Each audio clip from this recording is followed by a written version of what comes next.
উন্নত চিকিৎসার জন্য বেগম খালেদা জিয়াকে বিদেশে নেওয়ার দাবি জানান কুয়েত বিএনপির নেতারা।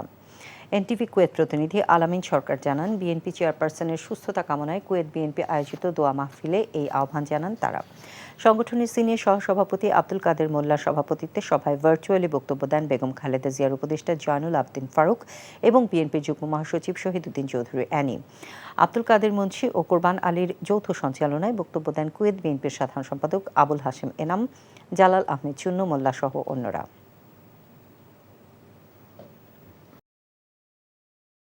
ভাই সিদ্ধান্ত লই হেলাইছে বিয়ার কাম সারি হেলাই কি এখন আন্নের লাও এবারিত মাসের 20 দিন ছাগল খান ফ্রি।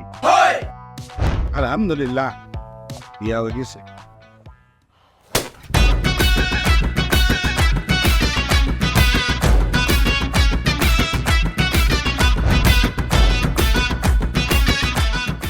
জীবনে কোনোদিন হুইনছেন লাউ আর কচুলই পোলার হোর বাড়িত কেউ গেছে আর কথার বাইরে যদি এক পা আপনি যান আই আন্নেরে সোজা তালাক দি দিমু, বুঝছেন নি? ভাইয়া কিছু টিয়া পয়সা দেন না। কামড় দে আরে খাই পেলা, লবণ দিয়ে আরে খাই পেলা। আই চাই না আর জামাই ঘর জামাই থাক, আন্নে আমারে আন্নে কো বাড়িতে লই চলেন। হায় আল্লাহ রে, কাশেম কাশেম আমনেরে বহায় বহায় খাওয়াইতে পারতাম না, আমি কাম করি খান। এরে কাম করছি নি খেতে কোনোদিন নাই। আচ্ছা আর জীবনটা লই তুই এরকম চিনিমিনি কিনলেই কিনলি। তুই কি আর হোলারে বিয়ের দি হোর বাড়িতে আড়াইছ না জেলখানা ঢুকেছিস? হন আরে তো ওই বাড়িতে একবার যাইতে হতো না, কিনলে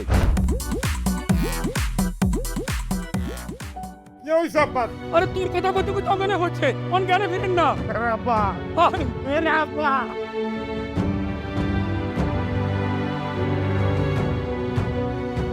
ওরে আর ডঙ্গের কথা রে, আমরা বলি স্বামী স্ত্রী, শুনেন আন্নে আর কাগজের স্বামী, মনে প্রাণে ন।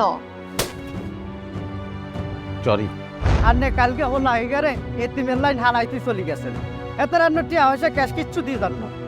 ভাই আর আব্বুল্লাহকে একবেলা কথা কইছেন না হাইলে কলজা হাঁড়ি মরি যাইও ভাই। ব্যাকের লই মিলিমিশি কেমনে থাকুন যায়, কেমনে শান্তিতে থাকুন যায়, বাইসের কোনোদিন নাই।